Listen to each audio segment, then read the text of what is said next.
e o Mário aí na tela. Vamos lá. A Miriam Pacheco é chefe do Laboratório de Paleobiologia e Astrobiologia da Universidade Federal de São Carlos, aqui em São Paulo.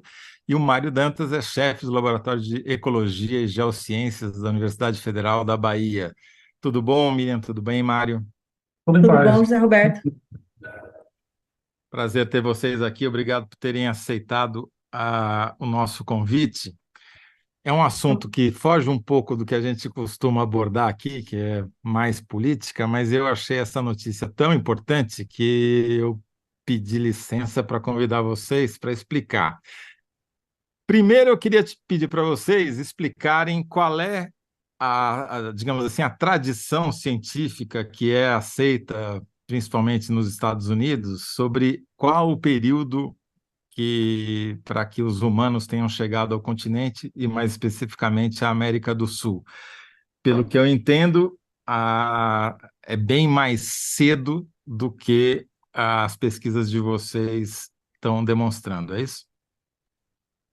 Bom, eu posso começar e o Mário pode me complementar, porque o Mário, de fato, é o cara que trabalha com as datações e com a megafauna, né?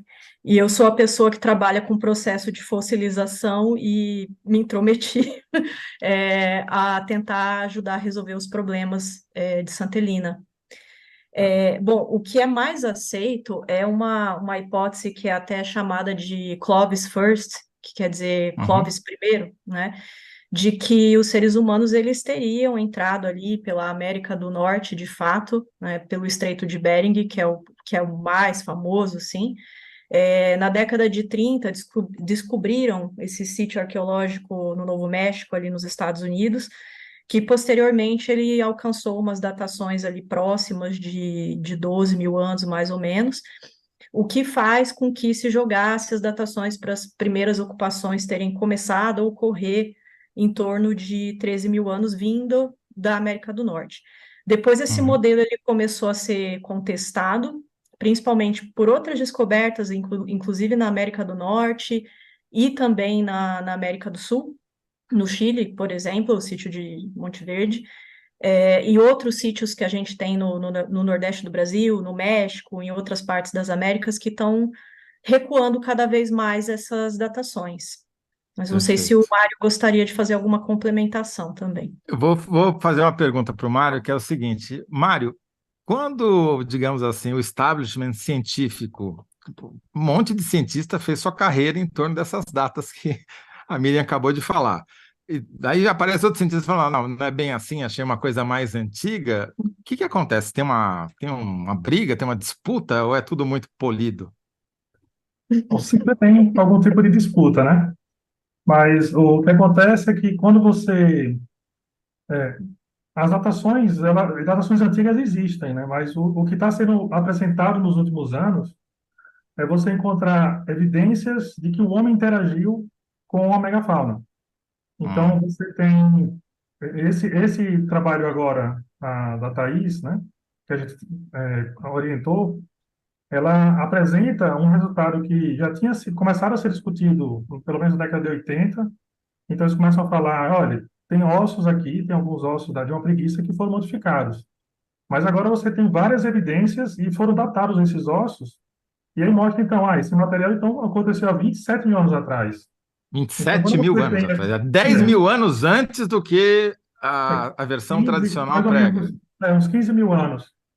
Hum, Então, quando você começa a encontrar essas evidências e você consegue caracterizar que essas evidências foram modificadas pelos homens, então os homens usaram ossos para poder fazer adorno, os homens mataram a megafauna e deixaram marcas de corte, né, porque tentaram retirar sua carne, que é um exemplo de fósseis que foram encontrados no Uruguai, de preguiças que foram encontradas no Uruguai também, e lá você tem várias marcas de corte, e essas marcas foram discutidas também, são provas de que foram feitas por humanos, e a datação é 32 mil anos.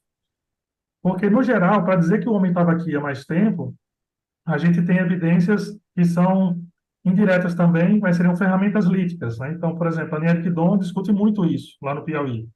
Você tem uhum, várias ferramentas, quando você data a camada com carvão, você vê que tem uma datação mais antiga. Então, ela apresentava datações assim, há mais tempo, de 30 mil anos, 25 mil anos. E hoje Uhum. então, a gente está confluindo com mais resultados para essa faixa. Deixa eu tentar entender uma coisa aqui, depois a Carla também vai participar aqui da conversa conosco, mas me tira uma dúvida, Miriam.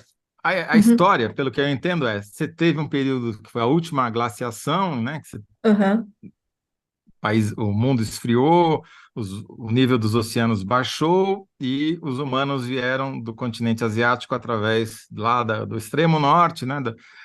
Passando por um istmo que se formou naquela época, em direção, entraram na América do Norte, pelo Alasca ali, e depois foram descendo como sul até chegar aqui, numa data muito uhum, posterior, segundo essa versão. Agora, como é que essas evidências que vocês encontraram aí de 27 mil anos, né, que foi o que o Mário falou, uhum. se encaixa dentro dessa história? Como é que a gente contaria essa história se de fato eles estão aqui há no mínimo 27 mil anos? Estavam aqui. É uma excelente pergunta. Bom, primeiro porque essa história do Estreito de Bering, que é a mais clássica, mais conhecida, né, famosa, inclusive, ela começou a ser contestada há algum tempo já. Se eu não me engano, em 2016, inclusive, saiu um artigo mostrando as condições daquela faixa do Estreito de Bering, as condições ecológicas do Estreito de Bering, demonstrando que seria muito improvável que a tal cultura Clovis ou seus antecessores imediatos tivessem atravessado aquele pedaço por conta de não se ter dados suficientes que mostrassem a existência de animais ou plantas, alguma coisa que os seres humanos pudessem, de fato, subsistir durante essa travessia. Então, seria uma travessia, assim, super inóspita. Os espaços que eles poderiam ter utilizado para atravessar, por conta dessa oscilação do nível do mar, eles podem estar, inclusive, hoje, talvez, muito inacessíveis para a arqueologia, né? E por conta até de estudos sobre biologia molecular que mostram quando que de fato começou a se divergir do ponto de vista genético as populações da Ásia e os americanos, né? Americanos a gente diz os primeiros, né, que estavam aqui antes Uhum. do colonizador chegar. Essas datas batem, inclusive, com o que a gente tem encontrado agora para a América do Sul, para o México, em torno de 25 mil anos, um pouco mais. Isso mostra, além de tudo, a variedade genética que os povos originários têm, né, que os que realmente estabeleceram a primeira ocupação das Américas têm, é uma diversidade bastante grande. Então, a gente tem uma série de dados que corroboram não só apenas uma leva migratória, né, para as Américas, como também a possibilidade de essas rotas terem chegado por outros lugares além do Estreito de Bering, né? Pelo Ou Pacífico. pelo Pacífico, ou por alguma outra via ali cobrindo a costa, mas não necessariamente só isso, ou talvez nem a questão até a própria questão do Estreito de Bering, ela tem que começar a ser revista também. E nós não fomos os primeiros a contestar isso, inclusive no Brasil, o Sim. professor Uhum. Walter Neves, ele vem falando isso faz um tempo, e a equipe dele continua fazendo um trabalho excelente que corrobora a possibilidade de outras rotas migratórias, né?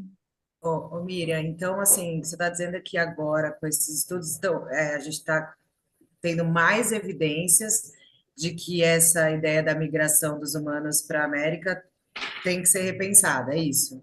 Exatamente, ela tem que ser repensada por conta, assim, tem uma certa resistência. Quando a gente começa a escrever, inclusive no Google, assim, ocupação das Américas, os primeiros americanos, em seguida vem ocupação da América do Norte, ou quando a gente vai escrever América, está se referindo à América do Norte. Isso é uma Uhum. visão que, desde que eu comecei a trabalhar com os arqueólogos e entrei na arqueologia, a gente escuta isso como uma visão etnocêntrica da origem das coisas, né? Das culturas, principalmente aqui nas Américas. Então, existe sim uma certa resistência a se pensar em datações mais antigas para a América do Sul. A gente vai enfrentar, óbvio, essa resistência. Ainda bem que ela existe, porque é o debate que faz com que a gente melhore as formas como a gente vai testar as nossas hipóteses, apresentar os nossos dados, né? mas a gente tem um caminho ali pela frente. Não vai Uhum. ser algo fácil, não vai ser algo que vai se estabelecer na arqueologia e as pessoas vão aceitar, assim, tão fácil. Muito bom. Miriam, daqui a pouco eu já vou fazer uma pergunta para Uhum, você, porque eu fiquei muito impressionado. O artigo foi publicado pela Academia de Ciências, e ele é muito bem ilustrado, as fotos são uhum. muito bacanas e os croquis são muito legais. Mas antes eu queria fazer uma pergunta para o Mário, que é o seguinte: qual que é você falou aí da megafauna? Qual que é a importância da megafauna nessa datação? Por que que você achar um osso de preguiça gigante com perfurações que depois a Miriam vai explicar como é que foram feitas, é importante para determinar a data? Qual que é a lógica e por que que a preguiça gigante é tão fundamental nessa história? Nesse caso específico é porque a gente conseguiu fazer a identificação do material e atribuir uma preguiça gigante. Então, Uhum. quando você... porque existem outras referências, outros achados aqui no Brasil que foram publicados em revistas menores, não tiveram o mesmo cuidado que teve esse trabalho agora. Mas você tem outros animais, você tem lhamas, você tem cavalos, você tem proboscídeos, então tem elefantes, né? Tem vários animais que já foram datados. Que Entendi. tem Mas lá. a preguiça gigante, ela foi extinta há quantos anos? Há quantos mil anos? Então, quando a gente fala assim, a preguiça gigante, dá a impressão que de repente é uma espécie só, mas existiram 9 aqui. 9, Essa tá. espécie em específico, ela tinha mais ou menos 600 quilos. Ela podia chegar a 600 quilos indivíduos adultos, 600 quilos. mas as maiores mesmo, a maior espécie, chegava a 2 toneladas e 400, e a menor, Entendi. 200. Então, você tem essa faixa. Essa espécie é uma espécie que vivia em áreas que eram áreas mais predominantemente abertas, né? Então, você tem área de savana, com muita gramínea, alguns arbustos. E a megafauna deve ter se extinto entre o final do período da época passada, que é o Pleistoceno, com a época atual, o Holoceno. Então, ali por volta de 10 mil anos, 9 mil talvez, essa é que pode ter chegado, a Entendi. megafauna pode ter chegado até aí. E, E a inclusive, hipótese. Desculpa, termina. nos debates que existem, no geral, a megafauna sempre sofreu o impacto do clima, mas ela sempre sobreviveu. Ela diminui a população, ela sofre o impacto, o clima muda, a vegetação muda, quando a população cresce de novo. Mas justamente a chegada do homem aqui parece ter sido determinante para que a megafauna fosse extinta.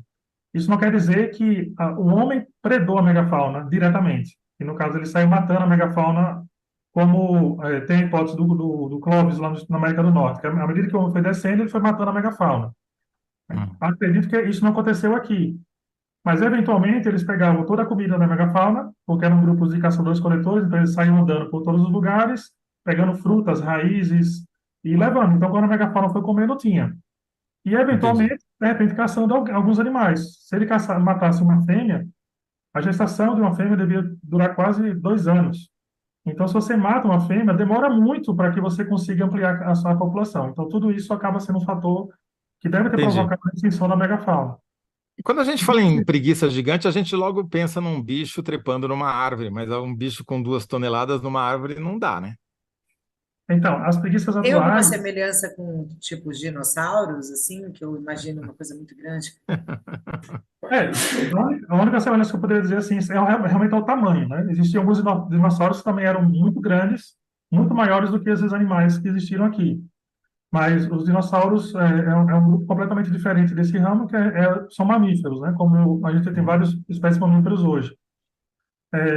Do final do Pleistoceno, né, que é a época passada, até agora, as preguiças arborícolas elas acabaram se refugiando em florestas e acabaram conseguindo viver bem, sobreviveram. Elas são animais muito pequenos. A gente tinha no passado algumas espécies que tinham o hábito de subir em árvores também. Aí preguiças de até 200 quilos, 250 quilos, elas conseguiam subir em árvores para se alimentar, para se proteger. Mas essas preguiças realmente, 600 quilos, 2 toneladas, não usavam as árvores, né? Uhum. E então a gente acaba tendo que essas preguiças, elas utilizavam uma grande variedade de hábitats, né? Então, algumas vivem em floresta, algumas vivem no ecótono ali de floresta e área aberta, outras vivem em área aberta. E quando você encontra esses animais em associação com o homem, é interessante notar assim, que a interação que existia com a fauna. Então, no geral, quando você pega assim, a fauna do homem de 10 mil anos para cá, a principal interpretação é que aqueles que vivem no litoral, eles consumiam muitos frutos do mar, né? Então, você tem vários, os sambaquis, você encontra Tambaquis. vários sambaquis. Na região, na parte mais interna do continente, você encontra animais, eles caçavam animais de médio porte, de pequeno porte, serpentes, lagartos. Então, você tinha esse consumo. Mas você nunca sabia até os consumos máximos que ele podia, até que tipo de animal ele podia caçar. E com esse tipo de trabalho, você consegue ver assim, então o homem podia caçar, ou pelo menos, a gente também não pode afirmar que ele caçou esse animal, mas ele utilizou do recurso de um animal que poderia estar morto também, Tá. para poder se alimentar e poder fazer pingentes, fazer outras atividades. Então, Beleza. pode Deixa ver, eu, tem então, essa interação. perfeito. Quer dizer, bom, aí chegamos a Santa Helena, que é esse sítio arqueológico lá em Mato Grosso, se não me engano, fica o quê, uns 100 quilômetros ao norte de Cuiabá, mais ou menos, não é isso? Que é um sítio que já é explorado, investigado há muitos anos, e que agora vocês relatam três, ao que parecem, pingentes, né? Ou não sei se são pingentes, aí vocês podem explicar melhor, com perfurações que vocês testaram de várias maneiras, usando técnicas diferentes para demonstrar se era um furo que podia ter sido feito pela natureza ou pelo tempo, sei lá, ou se teriam que ser obrigatoriamente feitos por humanos. Explica um pouco esse processo, por favor. Bom, então, a nossa grande pergunta é por que esses pingentes eles foram encontrados na década de 90, né? E Santa Uhum. Helena, ele é um sítio que ele é escavado por gerações de arqueólogos e outros cientistas, paleontólogos, sedimentólogos, vários cientistas envolvidos. E existem pessoas que estudaram Santa Helena que nem participaram da escavação. Então, eu fiz o meu mestrado em Santa Helena, eu não participei da escavação, a escavação já havia sido encerrada. A minha aluna de doutorado, que é a Thaís, que é a primeira autora desse estudo, ela faz parte da terceira geração de pessoas que estavam estudando esse sítio. E essas osteodermes, elas foram encontradas, e eu me lembro que eu estava fazendo faculdade ainda, no primeiro grande congresso que eu fui, que foi o Congresso da Sociedade Brasileira de Arqueologia, e ali a professora Águida, que era a chefe, que sempre foi a líder, né, a coordenadora das atividades ali em Santa Helena, ela estava apresentando esses pingentes. E eu pensei, nossa, que privilégio que deve ser estudar isso, né, Santa Helena. Aí acabou que o destino nos trouxe os pingentes. O que estava resolvido é que esses, o que a gente chama de artefatos, né?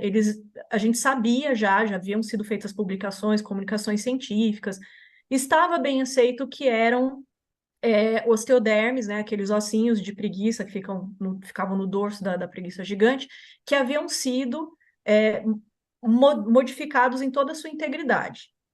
E, convincentemente, eles pareciam pingentes. Só que até então, nenhum estudo sistemático e profundo tinha sido feito para responder duas perguntas. Que esses artefatos eram, de fato, pingentes, ou a gente tem evidências para dizer que eles eram pingentes mesmo, né, que são pingentes mesmo, e em que situação eles foram confeccionados. Os seres humanos chegaram nesse abrigo e utilizaram carcaças praticamente frescas dessa preguiça, ou seja, alguma coisa contemporânea à existência deles, né? Uma preguiça que convivia ali ecossistemicamente com eles, ou eles deram uma de arqueólogos pré-históricos, fuçaram ali no abrigo, encontraram essas osteodermes e fizeram esses artefatos. E a gente não conseguia testar essas hipóteses até a gente ter em nossas mãos não só principalmente, mas ter técnicas adequadas e saber como usar essas técnicas. E para saber como usar essas técnicas, a gente precisou de uma equipe multidisciplinar, que envolve físicos das mais diversas especialidades e o uso de equipamentos em aceleradores de partícula, né? Então, para a gente conseguir atacar esse problema, a E não gente tem em fez. qualquer esquina, né? Acelerador de Não, partícula não é não tem fácil em de qualquer achar. esquina. A gente tem aqui no Brasil, mas na época que a Thaís começou a analisar esse material, o acelerador aqui do Brasil ainda não dispunha dessas tecnologias que existiam nesses aceleradores ali da França, né? Então, a gente fez uma colaboração com alguns pesquisadores ali da França, tanto da Universidade ali de Paris quanto dos aceleradores de partícula, e a gente atacou foi falando, a gente foi explicando, olha, a gente quer testar isso, a gente quer ver se isso foi feito no osso fresco. Aí entravam vários especialistas, daí eu entrava falando, ó, para saber se foi feito no osso fresco, tem que ver se teve alteração mineral do osso ou não. Aí entrava uma outra especialista falando, a gente tem que prestar atenção na parte da morfologia e da estrutura do osso. Daí entrava o Mário com a datação. Aí cada um ia falando uma forma do que significavam essas coisas, enquanto os físicos iam tentando entender a gente. E eles falavam, olha, a gente tem à nossa disposição essa técnica que pode responder tal coisa, essa, aquela, até que a gente encaixou e a gente conseguiu achar pelo menos 3 técnicas boas para a gente conseguir medir o que a gente precisou medir, que basicamente foi ver se tinha um osso que é fossilizado, ele vai ter um tipo de mineralogia diferente de um osso que é fresco.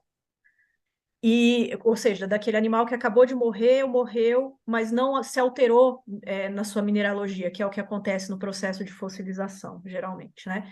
Então, o que a gente conseguiu ver por meio dessas técnicas é fazer um rastreamento químico da história de modificação dessas osteodermes e se essa modificação aconteceu antes ou depois do osso ser fossilizado. Então, por isso que foi muito importante usar essas técnicas. Aí a gente conseguiu também, por meio de experimentação, tentando simular essas marcas que aconteciam no osso, tentando fazer o mesmo tipo de artefato que o ser humano fez ali em Santa Helena, em ossos fossilizados, em ossos frescos, e aí a gente viu tanto as diferenças químicas entre esses 2 tipos de material, o fresco e o fossilizado, e as diferenças microscópicas, e foi por aí que a gente conseguiu resolver esse problema. Quer dizer, e era importante provar que era um osso fresco contemporâneo. Porque quanto mais a preguiça gente... tinha morrido há pouco tempo quando os humanos... Isso aproximaria a hipótese da contemporaneidade do ser humano com a Entendi. megafauna. Isso. E Mari, como é que você chegou nessa data? Bem, a técnica que a gente utilizou foi a técnica do carbono 14, né? Tá. Hoje em dia tem uma técnica mais refinada do carbono 14, que é usando acelerador de partícula, que você usa uma quantidade muito pequena de material, então você usa alguns miligramas, 3, 5 miligramas, então você não destrói o material, né? Você pega só uma fraçãozinha, você não precisa arrancar um pedaço ou destruir até o osteodermo, que não seria o ideal de fazer, e aí você consegue fazer essa datação. Então a gente fez a datação foi feita na fração mineral, né, que é a bioapatita. A gente não encontra colágeno, que é a proteína, né? Infelizmente, na região tropical, a gente perde essa proteína muito fácil. Então, a gente fez na biopatita, depois a gente fez a conversão para colágeno e fez a calibração. Então, a gente encontra essa faixa de 27 mil anos. Uhum. Mas E a só gente explica... também, se eu puder só complementar, Sim, a por gente favor. também tem a datação, para confirmar essa datação, né? Porque datações podem ter aqueles erros, né? E tal. Para confirmar as datações, a gente fez datações de outros materiais associados a essa preguiça e usando outras técnicas. E essas datações, elas se confirmaram. Então, isso é uma das coisas muito importantes também no artigo. Entendi. Sem querer me aprofundar demais, pedir uma explicação muito técnica, mas só explicar para a gente por que o carbono 14 é importante para fazer esse tipo de medição para o passado. Bem, dentre as técnicas existentes hoje, na verdade, né, essa é uma técnica que você faz a medição direta no fóssil. Então, você sabe exatamente aquele fóssil, qual a idade dele. Uhum. Existem algumas medições que são indiretas, né? Nesse caso, tem 2 técnicas que são diretas, o carbono 14 e a ressonância de espinho eletrônico. Só que a ressonância de espinho eletrônico você só consegue fazer em animais que têm esmalte no dente. E você só consegue fazer no dente. A preguiça, ela não tem esmalte. Então, você não tem como fazer essa técnica nela. Então, a única técnica que a gente poderia datar diretamente era o carbono 14. Tá. O carbono 14, com o acelerador de partícula, ele tem um limite. O limite chega mais ou menos a 58 mil anos. Se a gente datasse esse fóssil e chegar a 58 mil, isso poderia indicar que o fóssil era de 58 ou era mais antigo. Mas ele chegou a 27, então é muito mais recente do que o limite. Então a gente fica confiante de que essa técnica ela cobriu bem a datação desse animal. Pode-se falar em margem de erro aí para calcular essas datas? Toda vez que a gente data, a gente encontra uma margem de erro. Então, se você recebe do laboratório, você recebe uma datação não calibrada. O que é que a gente chama de calibrar? Calibrar é levar em consideração assim, que a partir de 1950 a gente calibra para que essa datação esteja dentro da nossa história. Então, em 1950 para o passado, a gente tem uma noção de qual a distância para o nosso período. Mas quando o laboratório manda a datação para a gente, então a gente encontra a datação, eu não vou lembrar exatamente o valor aqui, mas é 13.350 mais ou menos 50. Esse mais ou menos 50 é justamente o erro. Só que o erro é em décadas. Então isso quer dizer que o erro é pequeno. Antigamente, os erros em carbono 14 eram em 100 anos, 200 anos. Então hoje a gente consegue refinar mais e você tem um erro menor. Então você consegue ter um espaço melhor para saber quando foi que esse animal viveu com um pouco mais de refinamento.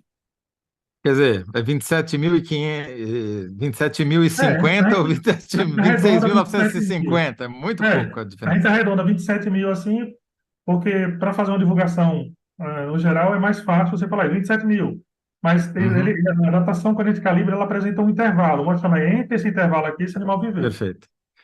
Agora, com todas essas evidências que o artigo de vocês já traz, com as evidências que outros sítios arqueológicos, esse do Chile, que é mais famoso, outros do Brasil, Serra da Capivara, etc., qual que é a história que está se mostrando, que a gente está começando a construir? Se a gente fosse resumir, são múltiplas chegadas de diferentes origens, em diferentes momentos, vindo pelo Pacífico, da Ásia, da Micronésia, sei lá, da Melanésia, da Polinésia, até chegar aqui, e aí uma ocupação de todo o continente de uma vez só, já dá para traçar essa história ou ainda está muito cedo?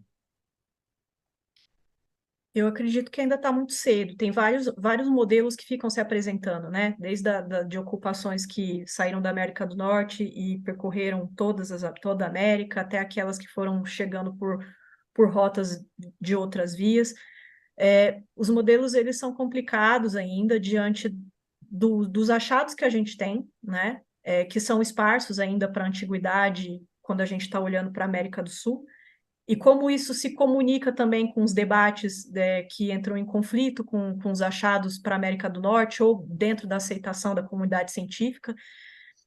Eu acho que quando a gente conseguir integrar bem os dados paleontológicos e arqueológicos com os dados moleculares, alguns estudos de DNA começaram a ser feitos já associados a sítios arqueológicos, é uma coisa que agora a gente quer tentar ressuscitar as escavações em Santa Helena, porque elas foram encerradas, né, ali no início dos anos 2000, mas agora a gente tem motivos muito fortes para ressuscitar as escavações e procurar novas evidências que as técnicas já conseguem cobrir, né?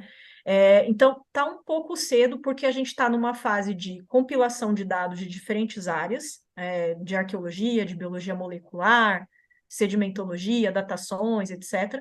Mas a gente tem que passar por um momento de integrar esses dados. Então, existem modelos que usam partes da arqueologia, partes da biologia molecular. A gente precisa fazer uma integração bem maior desses dados para que a gente ofereça um modelo mais robusto. Eu não me arrisco a falar nada, né? Porque eu Uhum. sou aquela pessoa que estuda o processo de fossilização e ajuda a responder essas perguntas. Mas existem os arqueólogos que teorizam mais em cima disso, né? Existem grupos que teorizam mais em cima disso e que podem também estar mais preparados para responder e trabalhar em conjunto com a gente e entre outros grupos. Perfeito. E desde a publicação do artigo, qual foi a reação da comunidade científica? Muita gente contestando ou as provas são irrefutáveis? Não existe nada irrefutável em ciência, ainda bem, por isso que ela é super divertida. É, a gente está tendo no geral, por enquanto, eu não sei se ainda o defunto não esfriou o suficiente, mas no geral a gente tem tido uma boa aceitação da América do Norte, que é uma coisa que eu não esperava que fosse acontecer. Eu tenho recebido alguns e-mails, inclusive de colegas de lá, parabenizando pela qualidade do artigo e pela credibilidade dos dados, coisa que eu não esperava que fosse acontecer. Mas a gente, claro, nas reportagens que andaram saindo, né, pelo mundo inteiro, tem os cientistas que contestam e que uma das coisas que eles mais falam é que precisa se olhar mais para a questão tafonômica. Tafonomia, resumindo bastante, é como as coisas se fossilizam de fato, né? E a gente precisou fazer um trabalho para entender a fossilização, para responder algumas perguntas ali.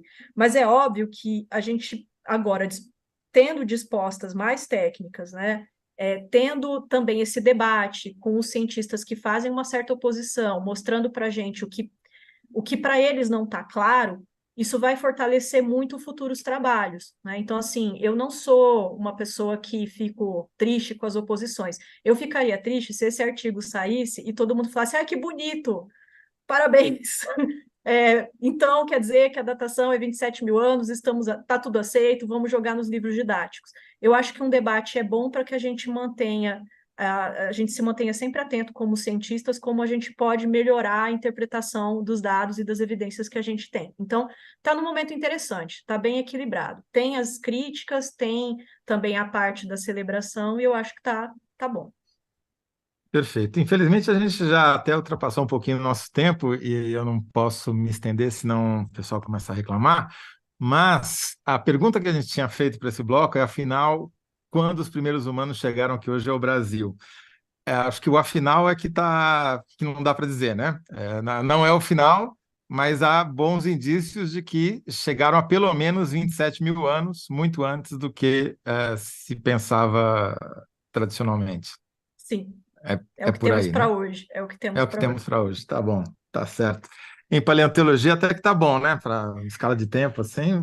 Mas Para tá avançando paleontologia é rápido. pequenininho. Para paleontologia, para arqueologia é vasto, mas para É, paleontologia é pequeno. tá certo. Vamos minutos atrás. Mas tá certo. Muito obrigado para você, Miriam. Mário, foi muito uma aula aqui para a gente. Sempre aprende alguma coisa, né, Carla? Muito obrigada, E gente. É uma Com satisfação. certeza.